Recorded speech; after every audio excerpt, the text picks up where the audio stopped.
بریم یه کلوچه درست کنیم با طعم هل که هم آسونه هم طعمش خوشمزه است و برای عصرونه و تغذیه مدارس خیلی عالیه. برای درست کردن کلوچه اول سفیده تخم مرغ، ماست، خامه و شکر و زعفرون به هر مقداری که دوست دارید. اینا رو با همزن دستی با همدیگه مخلوط کنید و هم بزنید.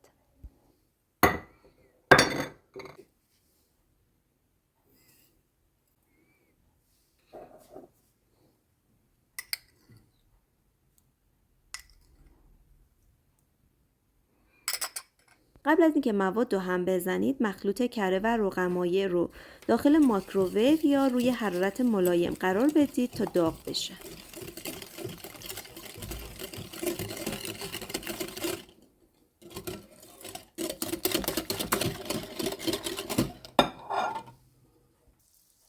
وقتی موادمون یک دست شد، روغن و کره که داغ شده رو آروم آروم به مواد اضافه می‌کنیم و هم می‌زنیم تا شکر حل بشه.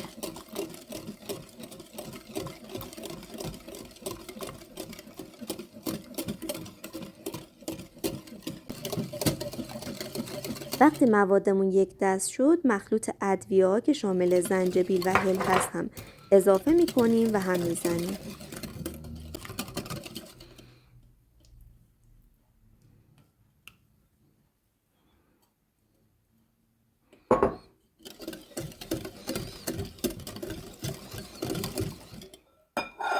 حالا نوبت اضافه کردن آرد، بیکینگ پودر و جوش شیرین هستش.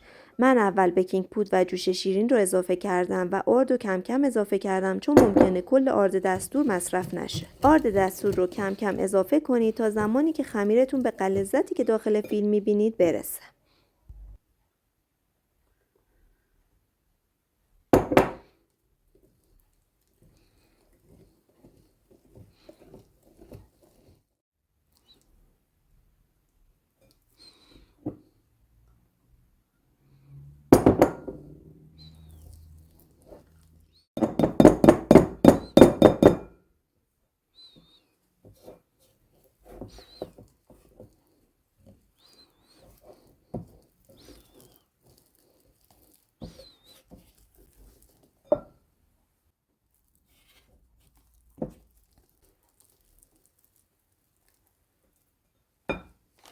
مواد کلوچه رو داخل قوط بریزید.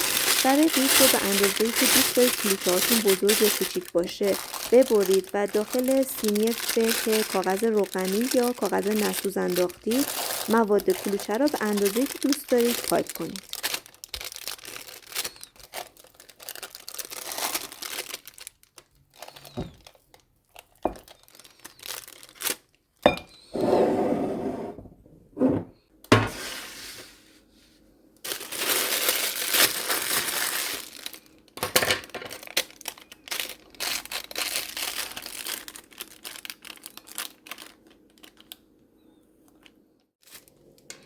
برای پایپ کردن کلوچه‌ها باید قیف کاملا عمود بگیرید و به اندازه‌ای که دوست دارید کلوچه‌هاتون بزرگ یا کوچیک باشه داخل سینی پایپ کنید. بعد از اینکه کل کلوچه‌ها رو پایپ کردید، یه چند دقیقه صبر کنید تا کلوچه‌ها کمی سطحشون خشک بشه و بعد با دستتون سطح کلوچه‌ها رو صاف کنید. اطراف کلوچه‌ها اگر نامنظم بود یا با دستتون یا با رینگ که اطراف کلوچه حرکت بدید میتونید منظمش کنید.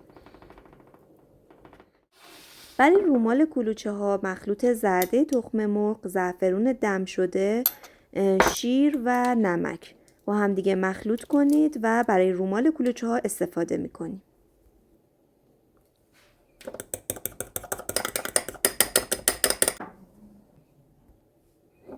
میتونید کلوچه ها رو همینطوری ساده داخل فر بذارید یا اینکه روشون طرح بندازید. برای طرح انداختن میتونید از مهر یا از قالب‌های نون پنجره استفاده کنید. چون کلوچه‌ها داخل فر پف میکنن، طرحی که میخواید روی کلوچه‌ها بندازید و فشار دستتون زیاد باشه تا عمیق باشه. حتی اگر میخواید از مهر استفاده کنید، از مهرهای استفاده کنید که طرحشون عمیق روی کلوچه بیفته. حالا از رومالی که درست کردیم روی کلوچه‌ها میزنیم. کلوچه‌هایی که طرح انداختید توی شیارهاشو حتما رومال بزنید تا بعد از پخت به وسیله همین رومال طرحتون مشخص باشه. حالا میتونید روی کلوچه هاتون تخم خرفه، سیاه دونه یا کنجد بپاشید. کلوچه ها رو داخل فر 180 به مدت 15 تا 20 دقیقه بپزید. اگر کلوچه‌ها زیاد داخل فر بمونند خشک میشن، پس حتما دقت کنید زمانی که زیر کلوچه‌ها رنگ گرفت و کلوچه از کاغذ جدا شد کلوچه پخته است، سریع از فر خارجش کنید.